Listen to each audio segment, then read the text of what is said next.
Hey, this is Geordie Wardman here, Onestop Devshop. You're unfortunately listening to the SAASholes. Welcome to SAASholes. We are revenue ops with an edge. With decades of making interesting decisions, Jamie, Jason, Marcus, and Pete are dedicated to helping aspiring sales leaders accelerate revenues with our no BS approach to sales leadership strategies and tactics. Our show is supported by viewers and listeners just like you on patreon.com/SAASholes. Brent Keltner's Winalytics Revenue Acceleration Playbook Masterclass. In only 8 weeks, help your sales and go-to-market teams start to build the mindset and skills needed to succeed in a new buyer environment. Weeks 1 to 3, read the book and learn a new approach through 20 successful company stories. Week 4, all go-to-market team kickoff and receive self-reflection questions and mindset self-assessment. Weeks 5 to 7, collaborative sessions with prospecting, sales, and customer success on the shared journey to a new mindset. Week 8, all go-to-market team presentation and discussion. Winalytics, build the revenue organization you want. Request a free 60-minute growth consultation at winalytics.com. Ask for Brent and say Big Pete sent you. Geordie Wardman, welcome to the show. Onestop Devshop IO. Thank you for coming, my friend. Thanks for having me on, Pete. Now, Onestop Devshop, you got a whole bunch of developers in the crawl space or something, and they're putting code together. What is Onestop Devshop? Yeah, well, you would think that. I've got guys kind of all over the place. Most of my people are in India, and I've got a guy that's sort of I guess you would call him the chief corraller that's out of London, and so he kind of corrals. Well, I do the corralling, but he kind of checks to make sure that the guardrails are up. And then I've got some other guys in the Ukraine and in the Caribbean as well.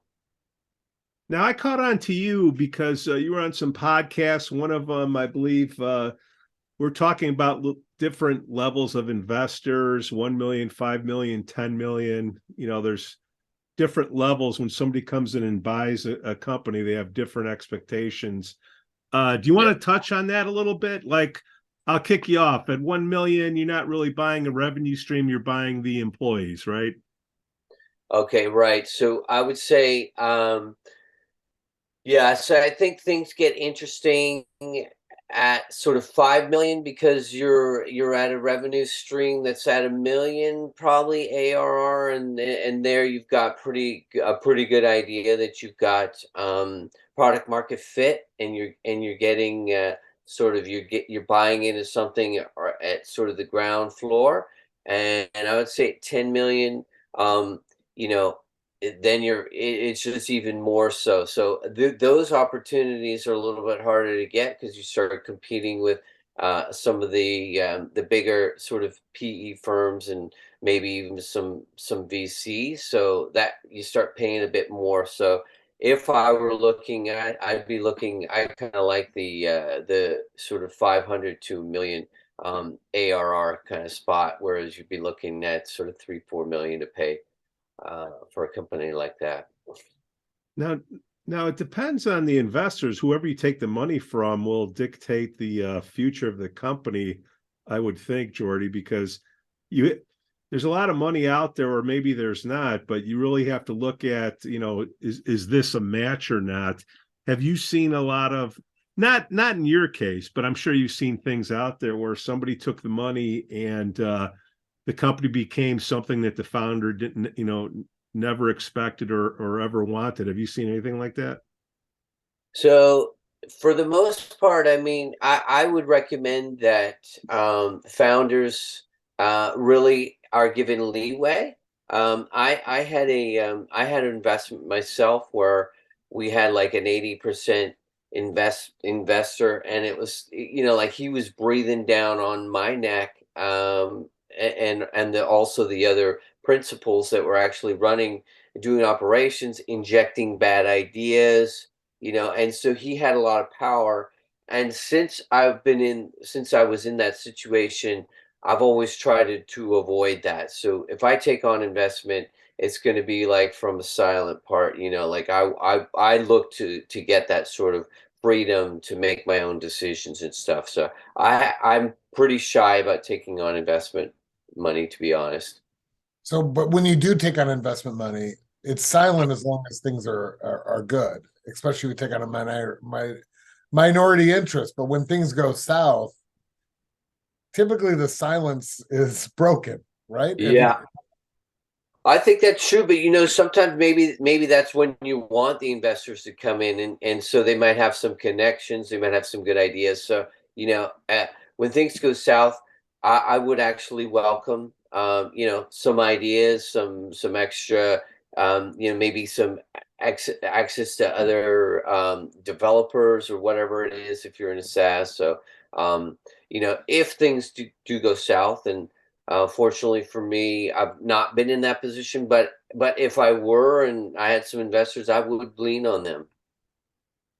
Is there any advice you would give somebody out there? If somebody's going to come in, take 80% of the business, I'm sure you got to find a good attorney to put the deal together, but any secrets you can, just clue us girls in on, man, if I could have done that deal all over again, not your deal, but hypothetically, any advice?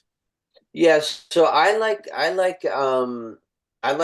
if you can, like, not giving away equity. So like doing, like sort of safe agreements, convertible notes, some of these things that you can do where it's like you get some funds and in the future you give up equity. So, I like that. There's a great book I read on sort of like a sliding scale called The Slicing Pie. Have you guys heard of that? No.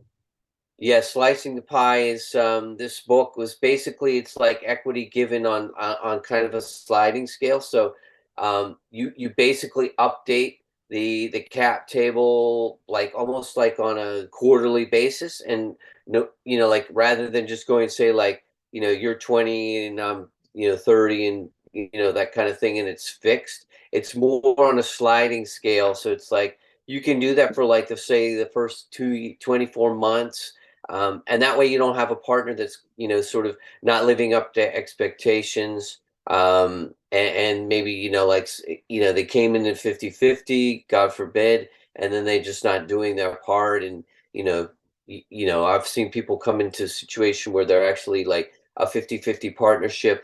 Guy sets up the business, steps away. He's still taking, like, ownership, distributions equal to the other partner that's working like 80 hours a week, and this guy's working, like 5, and they're getting paid the same, and they're having to outsource the work that he was doing. So this kind of protects you against that.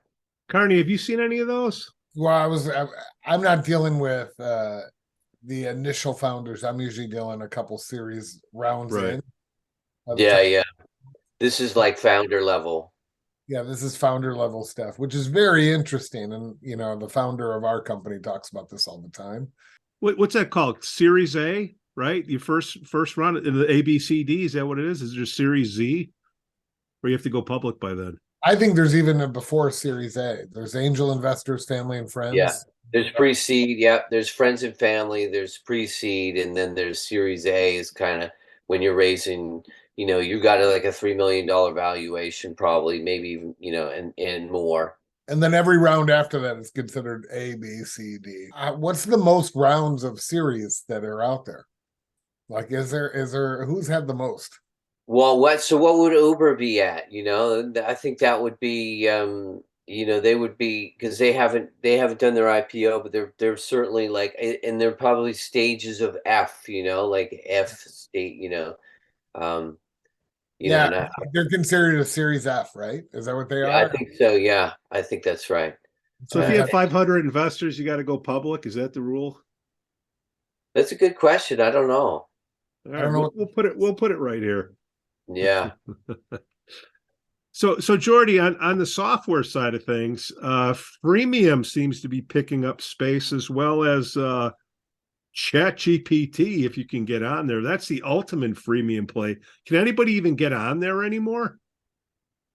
Well, I actually started paying for it because I got kind of tired of waiting, and 20 a month or something like that, I actually get a lot of value out of it. For example, like I was trying to say, like, I was trying to remember what, I was writing something and it's saying, is this like a disclaimer? Is this a moniker? Like, is this a maxim? And you could type that in to chat and it says, what I can tell, this is actually what's called a disclaimer, So, just remembering things like that, which Google, that wouldn't be useful in Google. Now, can you use that to I know you have a bunch of people in India and whatnot, and you want to Yeah. keep people working, but can that help with certain I just think of the old days that you would pay people on lines of code, and can Yeah. ChatGPT help eliminate some of that, or how could you use that to evolve? Because some of these people could become prompt engineers in coding. I don't know.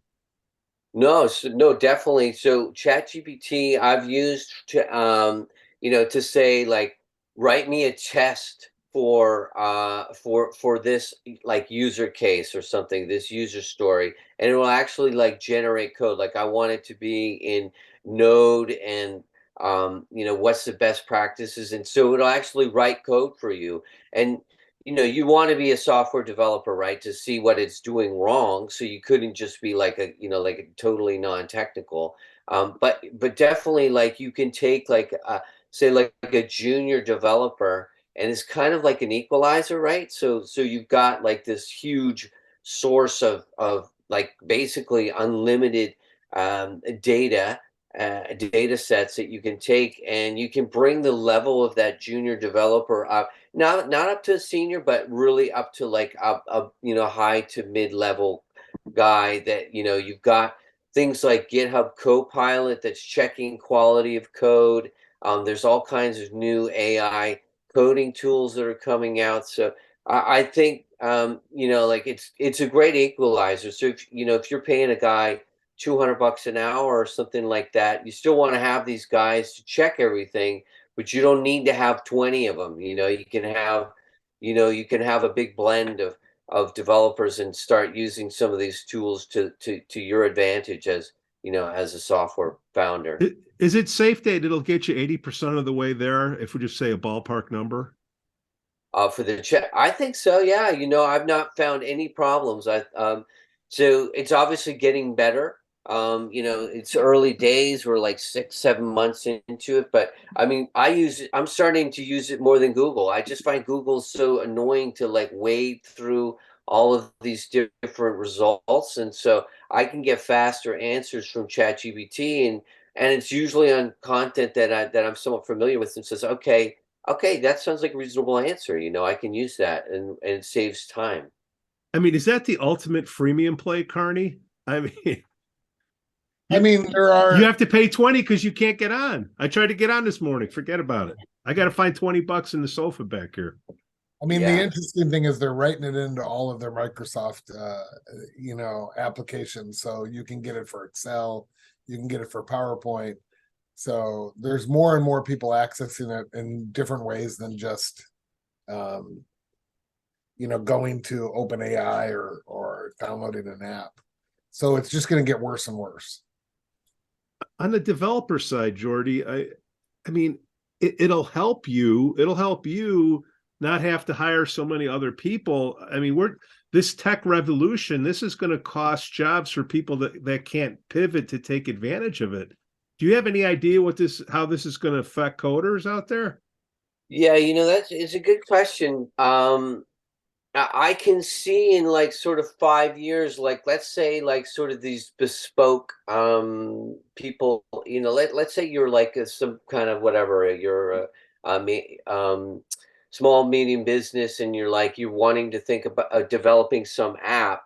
Instead of going to a dev shop, I mean, I really could see them just coming in at a prompt and being like, design me a form that does this, and it does it, and then it says, okay, on this side, I need it to do this, and it needs to make these calculations, and here's the spreadsheet. I've got and I could envision that, and what that does to whatever, the hundreds of thousands of software engineers out there.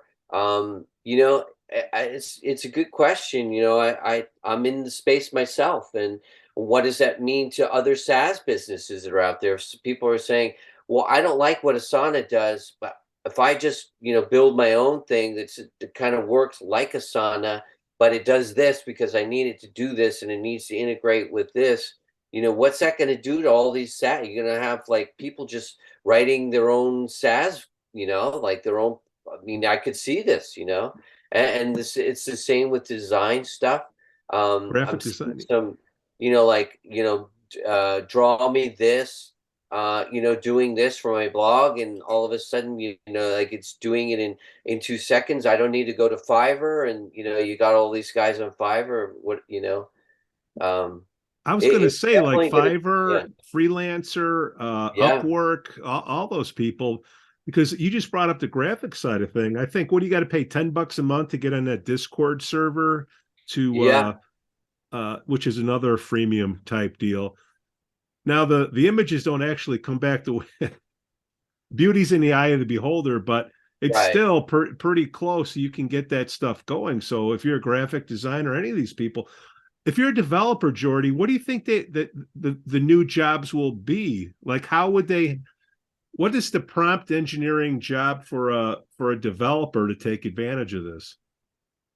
It's yeah. This is a really like something that's gonna be changing, and just I think you're gonna have to have some technical people, right? So the DevOps stuff, server side stuff, you get like AI is not gonna be able to do that. So you're gonna have to have these guys doing that, and they're probably gonna be maybe what it does is you have software developers, they're using these tools and stuff is just getting done a lot faster. So like instead of building an MVP in say 4 months, you can build an MVP, 4 months, say 40, 50 grand, whatever. You can build an MVP on something in 2 weeks and it costs, 5 grand. Maybe that's sort of what's going to happen.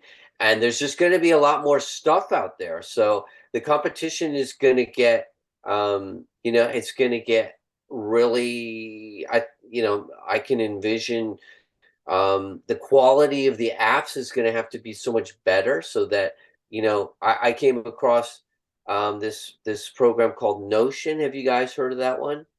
No, No. Notion.so. It's kind of like for doing internal docs, but you can do like you can journal on it and things. And I came to this software, and the software is so good that like immediately I'm like, okay, I'm sticky, right? So I come in, I use the software. The software is so good that I remember it. I talk about it, so it's just going to put a lot of pressure on people to have skills on like UI and UX. So I think those skills, AI is never going to be really better than a human, in my opinion, right? At least in the foreseeable sort of 5 to 7 year um, timeline. So I think that's sort of where the people need to start thinking about, like, how can I make my stuff better so that it's more memorable, so I can get more word of mouth, and how can I find those people to help me, like, those are the skills I'm looking for. So I'm no longer really worried about like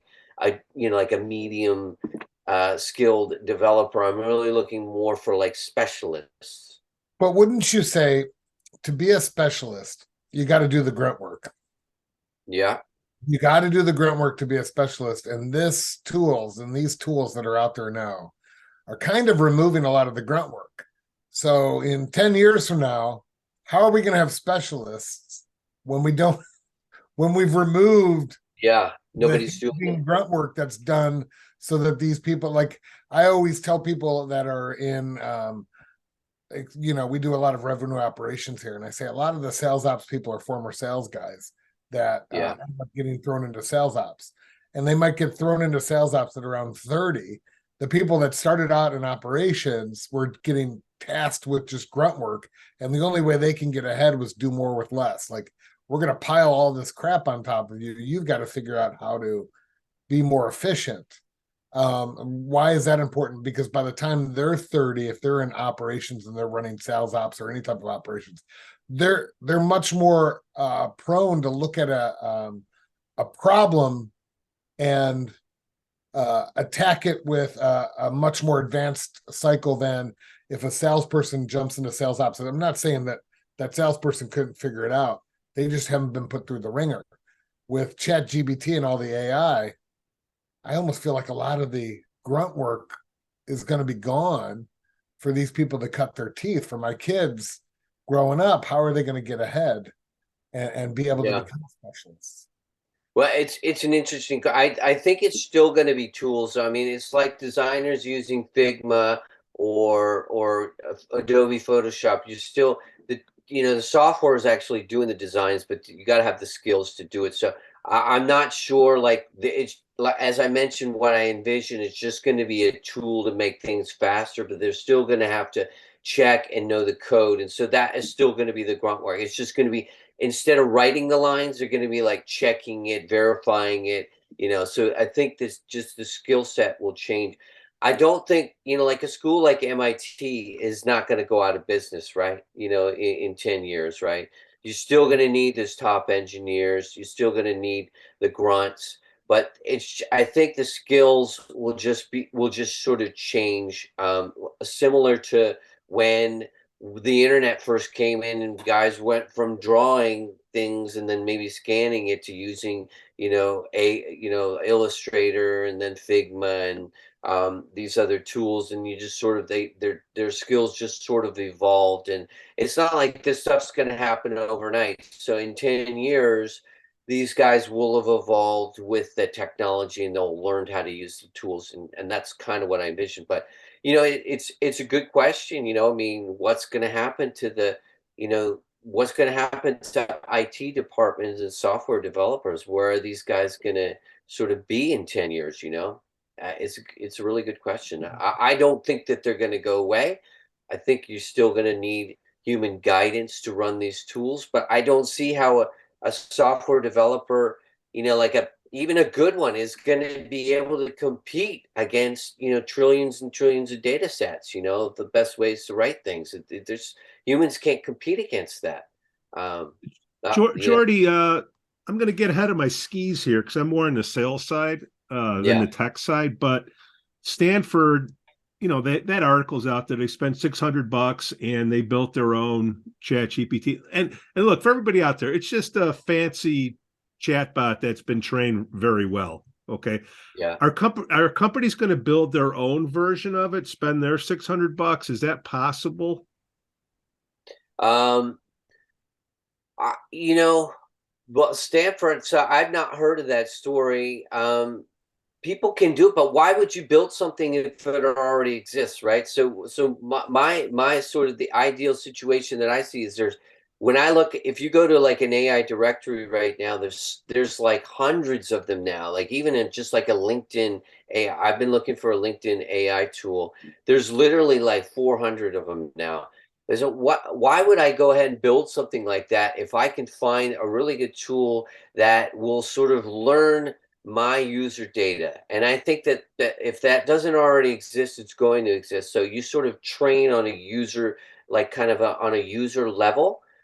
So even to like a subscriber level. So like, let's say I'm a client of, OpenAI. I build a tool, and that tool like starts to learn about my clients. Let's say I've got 5,000 clients, and then even to the level where you've got one of my subscribers that the AI can actually learn on just that one single user. I think that's where things are going to head.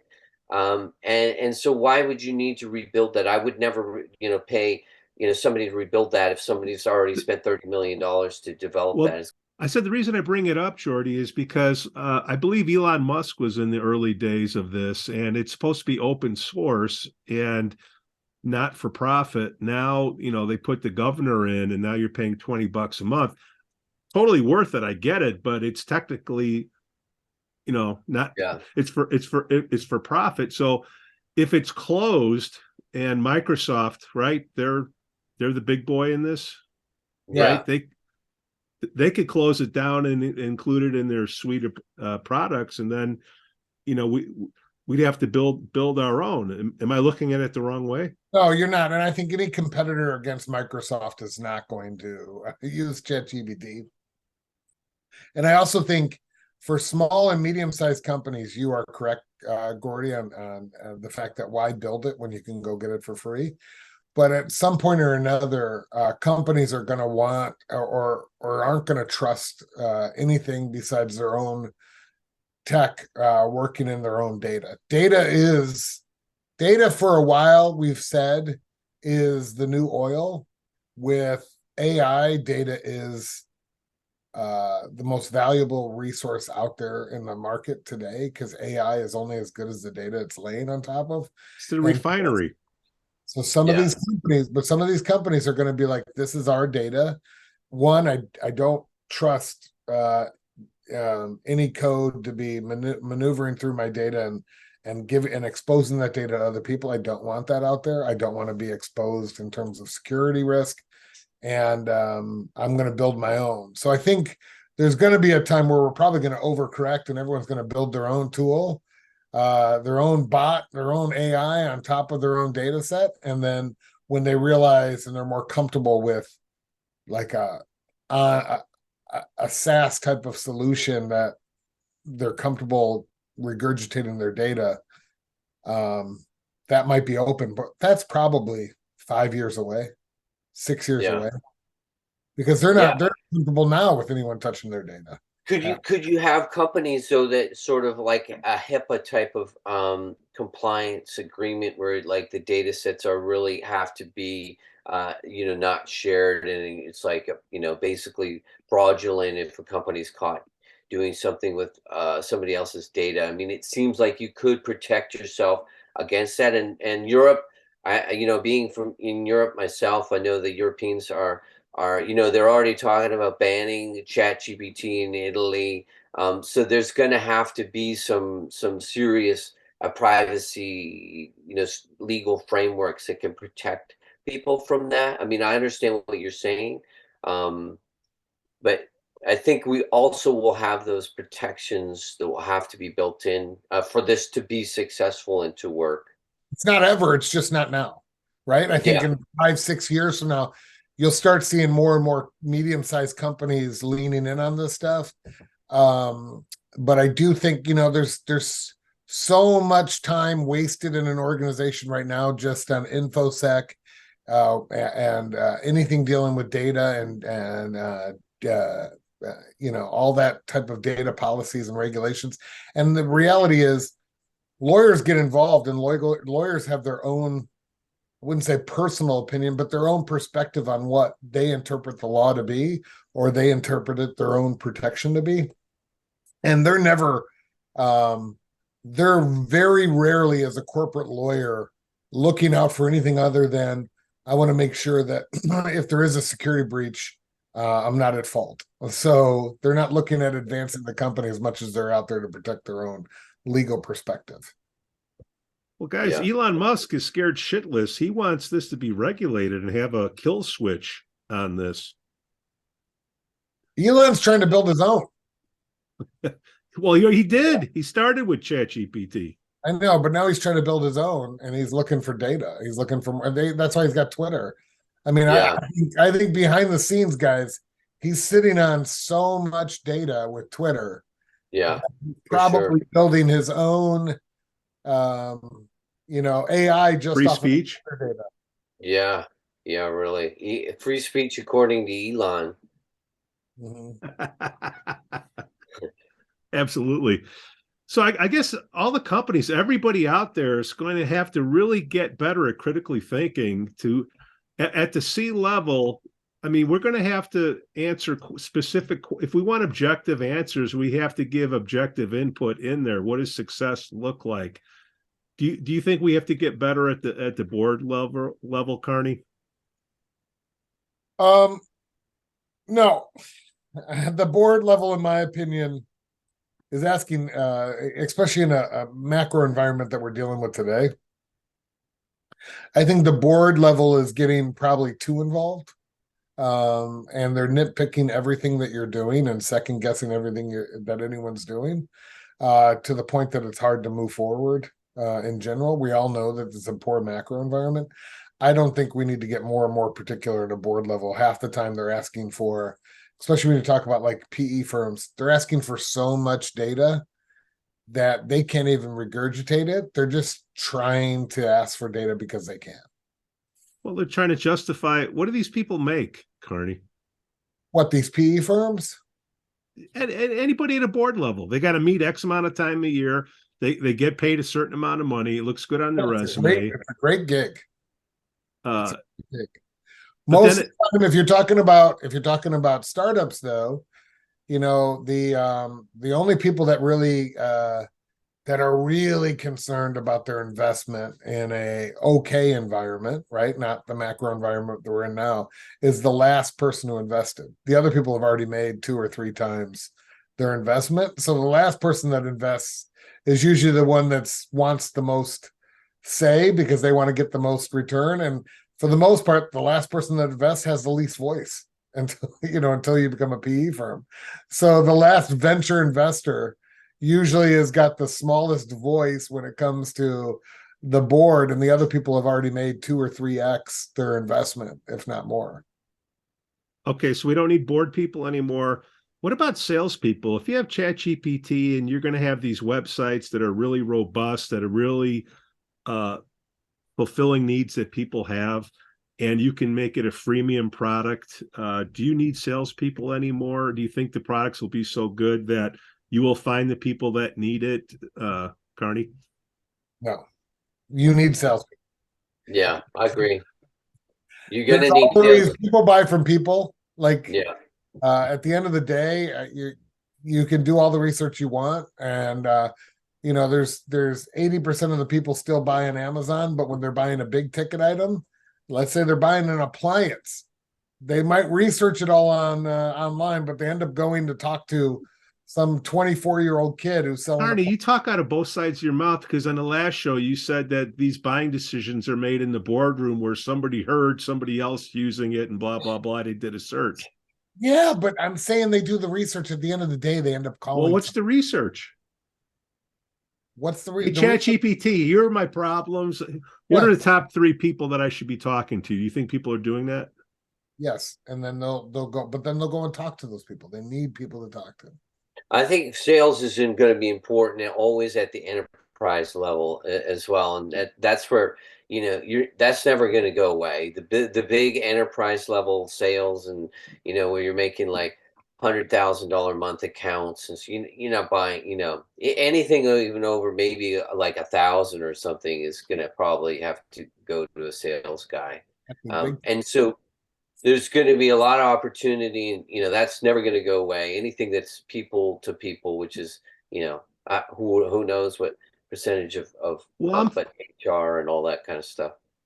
Oh, to even get me started in HR, but what 99% of the businesses are small business, and they're going to be e-commerce. So the small business teams, do you think we'll have less of those? Not necessarily, but I think sales is more. You got to remember, in certain cases, half of sales is marketing, right?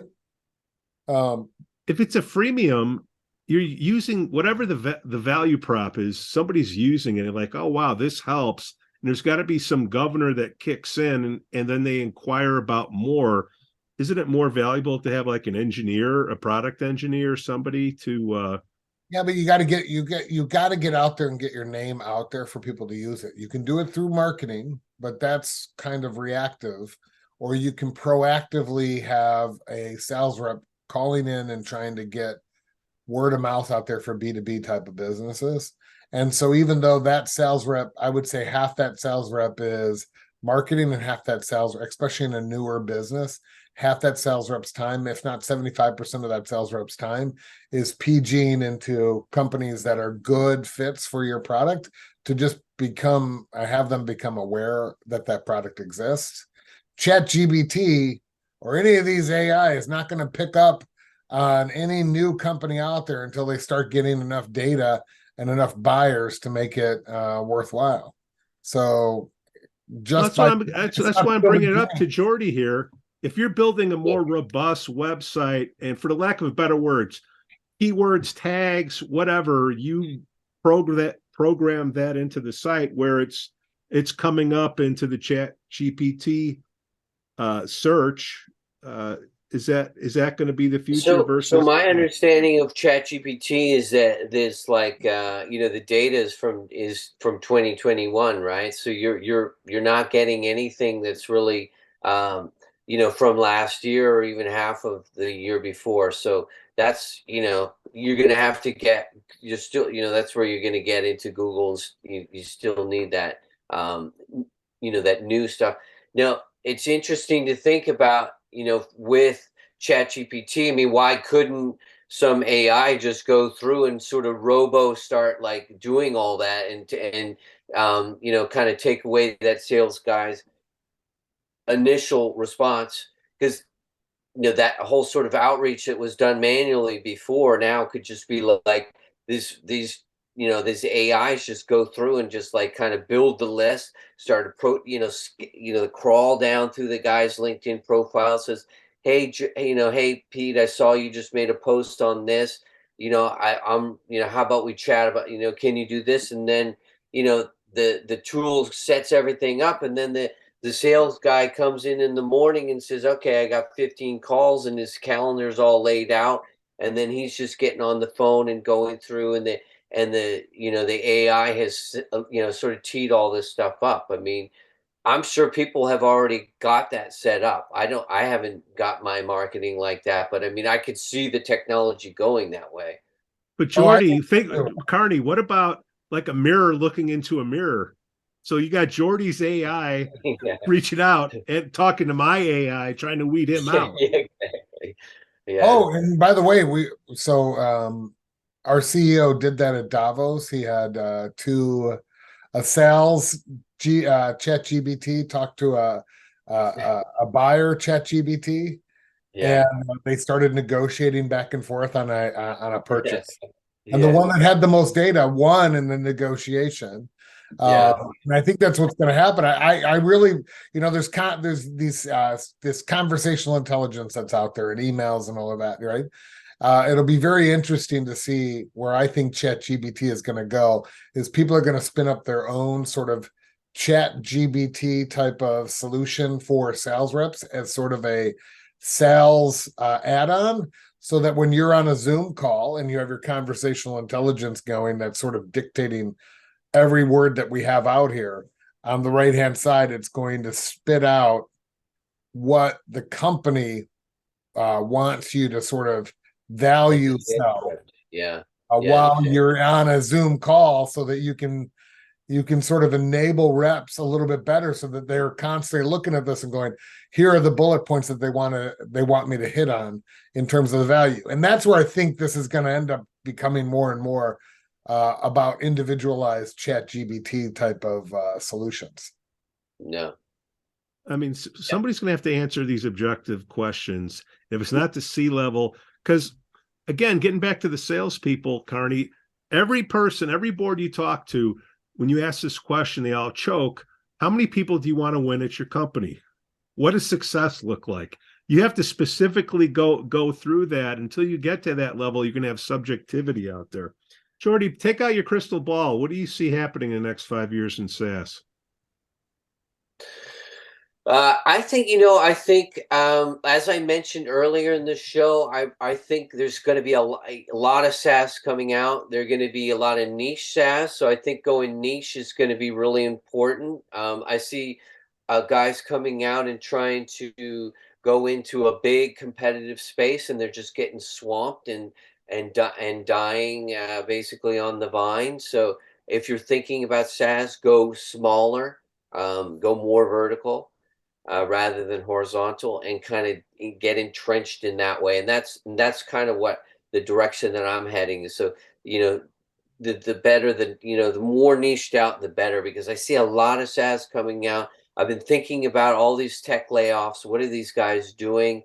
There's going to be a whole nother cohort of SaaS startups coming out, and they're going to be good. I mean, this Notion software that I was talking about is really good software, and there's going to be some really big disruptors coming out, I think, in the next 3 to 5 years. And so if you're thinking about getting into SaaS, I'd really understand your problem, go into something that you really know well, or at least have, someone involved that knows the problem really well and solve a really specific core problem. And I think, that's going to be the way to sort of forge ahead in the software space. What do you think the classes are going to look like at college, computer engineering, whatever? How Yeah, do you it's a think the really good curriculum's question. going to change? Yeah, I think they're gonna have to start using these tools and learning how to get, I mean, now the schools know that all the students are using them, right? So they're getting tools to say, is this a Chat GPT answer, And so people are gonna have to, if they're using it, I mean, why not? It's there. It's just like using a calculator. So why can't I use it? But you're gonna have to, just take the data and understand what you're asking and put in your own words, and you're going to have your own skills. If you don't have your own skills, then as an owner myself, it's like, well, why would I hire you when I can do Chat GPT for free? So you got to differentiate yourself and kind of think in So, that so way. why do we need schools now? What we need are proctors that look, Geordie. You just care if they know how to code. You give them a. I'm guessing you give them a project and you say, "Hey, bring this Yeah, back to me and let me look how you do it." yeah. Why do they have to go to school to learn that? uh they don't, maybe they don't. If they're self-taught, I mean, at the end of the day, I use, like schools as a vetting part of my vetting process now, but maybe in 3 years I won't. If there's young guys coming up that know how to use the AI tools and they can code just as well as some of my seniors, I mean, I'll hire them. But at this point, that we're not at that level yet. Right, But if that happens, maybe we won't. I mean, why spend 250,000 at right. Carnegie Mellon or whatever and get a computer science degree when you come out at 19 and get experience and just use these tools. Well, knowledge is so decentralized, Carney, right? Like, why do you have to go to unless it's Notre Dame? I know that's where you went. Well, I think it comes down to you need to be more and more specialized in college. You need to make sure it's worth it, worth the Yeah, investment. You getting a general degree, um, hello sales. How Uh, the hell do you get a degree in prompt engineering? That's what everybody. That's the next hot well, but thing. it's the skill set underneath. You need to have a qualification so that you understand code, right? So yeah, um somehow or other you can either do that through college, and I think the colleges need to get out of charging $60,000 so that you can walk away with a journalism degree, right? They're going to have to become more and more specialized for that to be affordable, or people are just going to go out and find more specialized private institutions that teach them certain stuff. yeah. Well, and some of these degrees are coming out and they're online. Yeah. Go online and get a degree, that way, and it's a lot cheaper. And I think there's a lot of opportunity for the young people to do things that way. Or a YouTube degree, Yeah, right? I mean, it's all there. You just, I think there's got to be there's going to be instead of universities, you're going to have proctors that say, I vouch that this person knows the information. Like if you take the LSAT, the MCAT, or anything, you go yeah. through There you that go. process, right? Yeah, yeah. You take the test, you put all the electronics to the side or whatever, and then you just take the test. Now, how you do Yeah, that with coding, because you're going to need something in there, but yeah, uh, I think we just care about the end result. We don't care how you got there. that's right. Well, Geordie Wardman, thank you so much for coming on to SAASholes. What's the best way for people that just stumbled upon this podcast? How can they learn more about you? So our website is onestopdevshop.io, and then the SaaS that I have is onestop.io. So those are the two products that I have, and the SaaS is kind of it's for field-based service agents to kind of run their business. And that's sort of, as I mentioned, niching out. And if you want to build SaaS, that's, I'm on Twitter, Geordie Wardman, LinkedIn. We'll have everything in the show notes. Great. Geordie Wardman, thank you so much for coming on the show. Well, thank you guys. It's been a lot of fun. Educational, I think. Yeah. All right, guys, take care. Our show is supported by viewers and listeners just like you on patreon.com/SAASholes. Brent Keltner's Winalytics Revenue Acceleration Playbook Masterclass. In only 8 weeks, help your sales and go-to-market teams start to build the mindset and skills needed to succeed in the new buyer environment. Weeks 1 to 3, read the book and learn a new approach through 20 successful company stories. Week 4, all go-to-market team kickoff and receive self-reflection questions and mindset self-assessment. Weeks 5 to 7, collaborative sessions with prospecting, sales, and customer success on the shared journey to a new mindset. Week 8, all go-to-market team presentation and discussion. Winalytics, build the revenue organization you want. Request a free 60-minute growth consultation at winalytics.com. Ask for Brent and say Big Pete sent you.